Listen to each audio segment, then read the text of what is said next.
What's going on, everyone? It's your boy Alex here. Today I'm going to be reviewing chapter 138 of Chainsaw Man Part 2. And I gotta say, guys, out of all the recent chapters we've gotten, this one really does open a lot of doorways to a lot of different ways the story could be moving forward and raises so many questions. But with the initial thoughts out of the way, let's get to the review. Alright, so the chapter starts off with Denji and S.H.Chan who are about to face off against one another with baseball bats. And just when Denji is about to swing on her, one of the people that tried jumping Denji last chapter actually pulls a Glock out on him. And before he has the opportunity to shoot Denji, S.H.Chan throws her bat at this dude and knocks the guy clean out, displaying really how quick her reflexes, her speed, and her strength really is, really showing that this chick isn't to be played with. And S.H.Chan also shows pretty good knowledge of firearms because she quickly analyzes that the gun this guy tried to pull on Denji was a fake gun, summarizing that the guys attacking with baseball bats wouldn't have guns. I mean, after all, you don't bring a gun to a baseball fight. And Denji, probably being the most sane person throughout this entire chapter, has pretty much had enough of this entire situation and just asks S.H.Chan directly if he's her enemy or not. Because as we saw last chapter, Denji already knew the situation was sketchy at best, and the fact that Denji called her out for doing nothing to help him while he was getting jumped shows just how aware he was of the situation he was in. And before this argument can go any further, Yoshida pulls up like he's Batman. We would get one of the funniest faces Denji has made in a while, because I mean, the guy is totally lost in this situation. And we finally get the name reveal for S.H.Chan, whose name is revealed to be Fumiko Mifune, and Fumiko reveals that she's a part of public safety and is part of the squad called Extermination Special Division 7.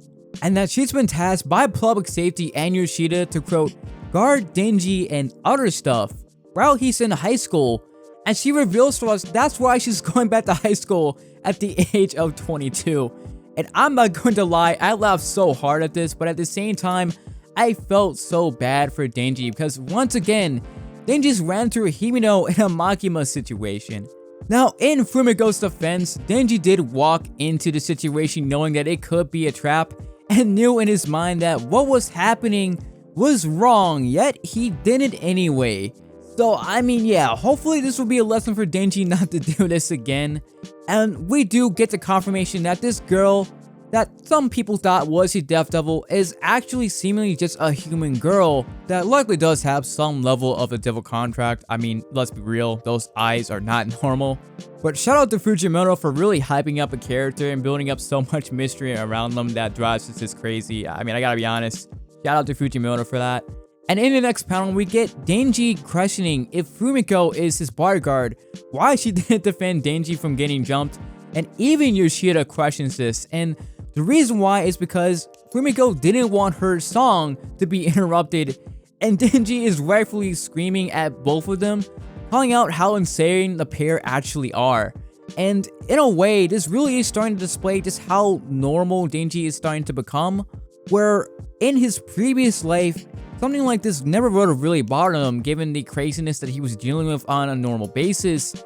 But now that Denji is getting adjusted to living a normal life, well, the two of them are appearing even more insane to him than most of the people that he's encountered throughout the series.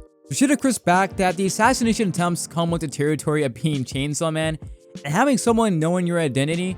And as Yoshida is saying this and checking the bodies in the room for any type of identification to see where they came from, oddly enough, none of the people actually have any IDs. So it's still unknown who sent them after Denji, but it could most likely be the family double, and this is just a glimpse of what her control ability actually looks like, assuming that Yoshida isn't aware of what the family double's abilities were.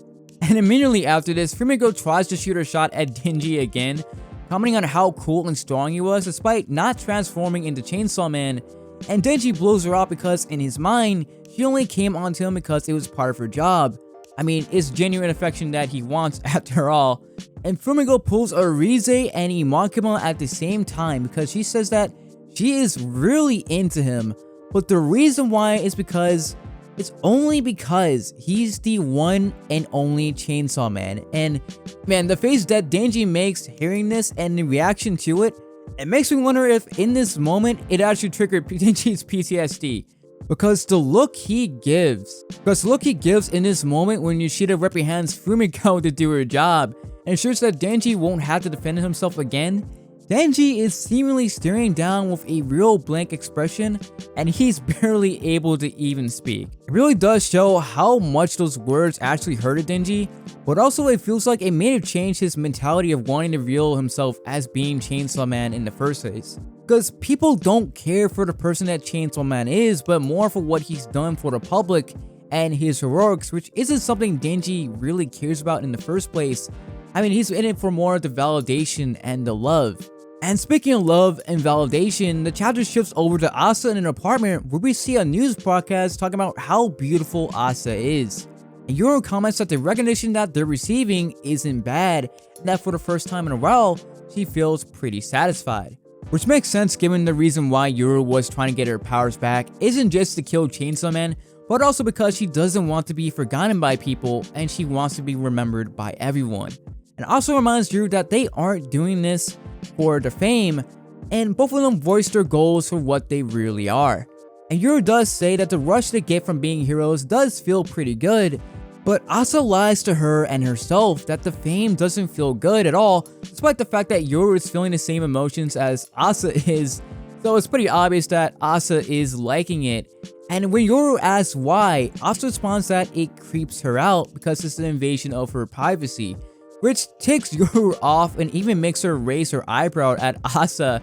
And that is the end of Asa's part of this chapter, where we get this really creepy smile from Asa. And I swear, when I saw this, I was like, Fujimoto, why are you doing a girl like that?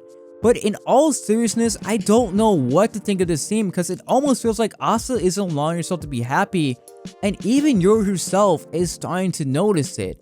She's starting to notice how Asa's lying to herself as slowly becoming disgusted by it. I mean, I could be reading into it a little bit too deep, but it would be cool for Yoro to call her out on this later on in the story. Going back to Denji, it shows Denji looking at a Chainsaw Man church poster where Asa has literally become the poster girl for the organization for people to join, and a Chainsaw Man fan who wears a hoodie and a school uniform approaches Denji and comments that it must tick him off that some fresh-faced nobody is standing side by side by the legendary Chainsaw Man. And we get a big reveal by this, that this person knows that when Yoro takes over Asa's body momentarily to fight against the devils, the scars actually appear on her face and are actually visible to the regular naked eye, which is interesting considering all the way back in chapter 99 of part 2 story, when Yoro takes over Asa's body to ask Yoshida out, we did get a box that comments on the scars, but it's never clear on if Asa was the only one who could see them or if other characters could see it too. And Denji not paying attention to any of this just asks why strangers keep talking to him lately, and the hooded man comments that he's surprised he doesn't know him, but he seems cool with it either way considering that he doesn't remember Denji either. But encourages Denji that he should get to know him and calls him Chainsaw Man. And Denji makes a serious face realizing that this guy knows a little bit too much, and the hooded figure takes off his hood and is revealed to be the Sword Man, as Denji looks on in confusion. Now, if you don't remember who this guy is, he's actually one of the hybrids who was controlled by Makima and got bodied by Pochita in his armored Chainsaw Man form and in his red Chainsaw Man form at the end of part 1, while Denji was pretty much unconscious within his own mind. And the reason why this reveal is so big is it implies that we could be seeing the other hybrids like Reize and Kunchi make an appearance in the story again. But the big question really is though, is why is Swordman approaching Denji now of all times, 7 months after the events of part 1 of Chainsaw Man? And will we get a flashback of possibly the first direct mention of Makima in part 2 story, given his backstory is so tied to Makima, assuming that he really doesn't actually remember anything from part 1? Well, let me know down in the comments what you guys thought of this chapter.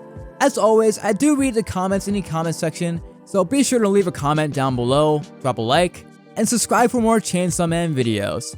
Thank you guys so much for watching. This is Alex, and I'm signing out.